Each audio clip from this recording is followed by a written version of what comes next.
ازيكم؟ معاكم الشيف بطوطة. بما ان بقى الجو حر وعايز حاجة كده ترطب على القلب، قلنا بقى نقدم المهلبية بشكل جديد يبقى يفتح النفس كده وجميل. بصوا، تجنن، تبرد كده في الحر ده. ان شاء الله تعجبكم جدا.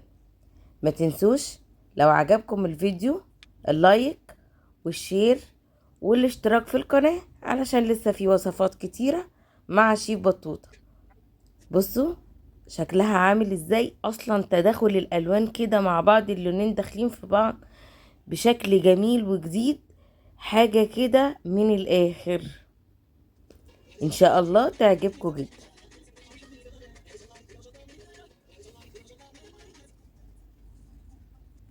اول حاجة معانا لتر لبن حليب فريش مش مغلي، هنحط له 8 معالق نشا، معلقتين كبار كريم شانتيه.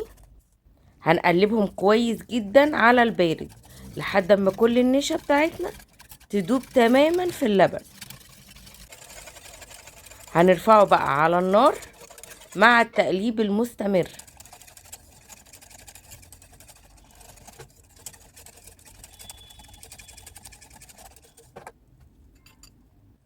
عندنا بقى السكر حسب الرغبة،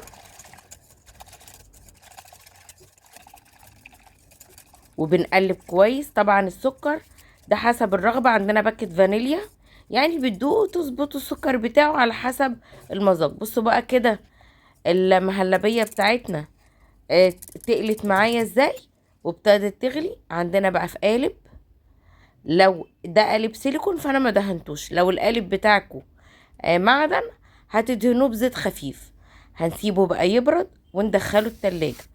دلوقتي بقى هنحضر الجيلي بتاعنا. انا استعملت باكت جيلي مانجا، عليه معلقتين كبار سكر، وحطيت كوباية مية مغلية وقلبه كويس،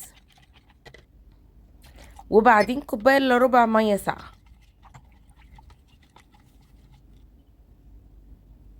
هنسيبه يهدى شوية.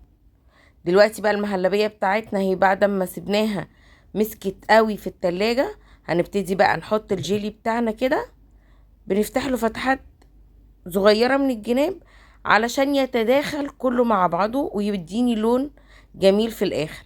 بعد كده حطيت بقية الجيلي فوق، هدخله التلاجة يجمد كويس قوي. بصوا كده بقى جاهز معايا. هسلكه كده بس بمعلقة،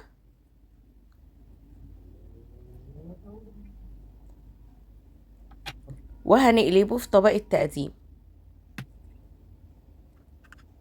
دلوقتي بقى جاهز معانا. بصوا شكله عامل ازاي، بجد شكله جميل جدا.